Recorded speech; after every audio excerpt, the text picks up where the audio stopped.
യേശുവിൽ ഏറ്റവും സ്നേഹം നിറഞ്ഞ സഹോദരി സഹോദരന്മാര്, ഒരു നല്ല ദിവസം ആരംഭത്തിൽ അച്ഛൻ ആശംസിക്കുന്നു. ഇന്നും മറക്കരുത്, രണ്ടാമത്തെ വെള്ളിയാണ്, ഗാഗുൽത്ത ഫ്രൈഡേയാണ്. ഗാഗുൽത്ത നാഥൻ്റെ കുരിശോട് ചേർത്ത് വെച്ച് വലിയ അനുഗ്രഹം, അതിലപ്പുറമായിട്ടും എൻ്റെ ബന്ധനങ്ങളിൽ നിന്നും എന്നെ തകർക്കുന്ന ഒത്തിരി അവസ്ഥയിൽ നിന്നും വിടുതൽ പ്രാപിക്കാൻ കർത്താവ് ഒരുക്കുന്ന ഒരു ദിവസമാണ്. ഓർക്ക പ്രിയമുള്ളവരെ, കുരിശിനെ കുറിച്ച് നാം ധ്യാനിക്കണം, പ്രാർത്ഥിക്കണം. പ്രത്യേകിച്ച് ഈ നോമ്പ് കാലത്തിലേക്ക് പ്രവേശിക്കാൻ പോകുമ്പോൾ കുരിശ് എന്താണ്?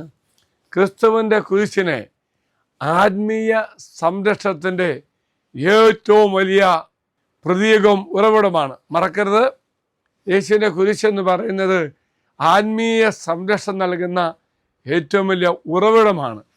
രണ്ടാമത്, നമ്മിലെ പാപവും തിന്മയും അതുപോലെ തന്നെ മറ്റു പൈശാചിക ശക്തികളെ തകർക്കുവാൻ കുരിശ് നമ്മെ സഹായിക്കും. അതുപോലെ വിജയം നേടുവാനും നമ്മെ സഹായിക്കും. പലപ്പോഴും കുരിശ് പരിചയമായി പ്രവർത്തിക്കുന്നു. നമുക്ക് സ്വാഭാവികമായി ഉണ്ടാകുന്ന പ്രലോഭനങ്ങളും നിരാശയ്ക്കും എതിരെ അങ്ങനെയൊക്കെ വരും. അഭയവും സുരക്ഷിതത്വവും ഒരു ആന്തരിക ശക്തിയും നമുക്ക് നൽകുന്നു. ഓർക്ക പ്രിയമുള്ളവരെ, ആത്മീയവും ദൃശ്യവും അദൃശ്യപരമായ ശത്രുക്കൾ ഒത്തിരി നമുക്കില്ലേ? നമുക്ക് അനുഭവിക്കാൻ നമ്മൾ അനുഭവിക്കാറില്ല. എന്നാൽ അതിനെല്ലാം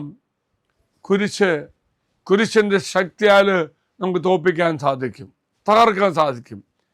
കുരിശിൻ്റെ അടയാളം നമുക്ക് എന്നും സംരക്ഷണമായി മാറും. അനുദിന ജീവിതത്തിൽ ഈ കുരിശിൻ്റെ സംരക്ഷണം അനുഭവിച്ച് ജീവിക്കാൻ നമുക്ക് സാധിക്കുകയും വിശ്വാസത്തിൻ്റെ ആഴത്തിലേക്ക് കടന്നു പോവാൻ കുരിശ് ഒരു ഓർമ്മപ്പെടുത്തൽ കൂടിയാണ്. യേശുവിൻ്റെ കുരിശ് ഒരു ആത്മീയമായ പരിചയം നമുക്ക് നൽകുന്നു, സംരക്ഷണം തരുന്നു. പ്രിയമുള്ളവരെ, ഇന്ന് രണ്ടാം വെള്ളി ഗാഗുൽത്ത ഫ്രൈഡേയിലൂടെ കുരിശിൻ്റെ ശക്തി അനുഭവിക്കുവാൻ നമുക്ക് സാധിക്കട്ടെ എന്ന് വെച്ചാൽ പ്രത്യേകം പ്രാർത്ഥിക്കുന്നു. ഇന്ന് വരണം കേട്ടോ, ഒപ്പം നിങ്ങളുടെ നിയോഗങ്ങൾ സമർപ്പിക്കണം കേട്ടോ.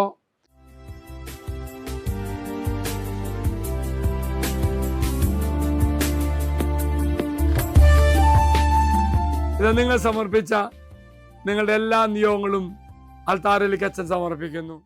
കുരിശ് നിനക്ക് സംരക്ഷണമായി മാറട്ടെ, കുരിശ് നിനക്ക് ശക്തിയായി മാറട്ടെ.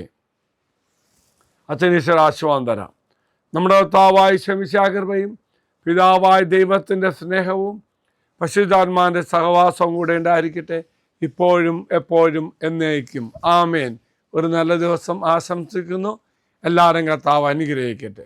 ഈ ചാനൽ സബ്സ്ക്രൈബ് ചെയ്തും മറ്റുള്ളവർക്ക് ഷെയർ ചെയ്തും നമ്മുടെ കർത്താവിൻ്റെ സുവിശേഷ വേലയിൽ നമുക്കും പങ്കാളികളാകാം.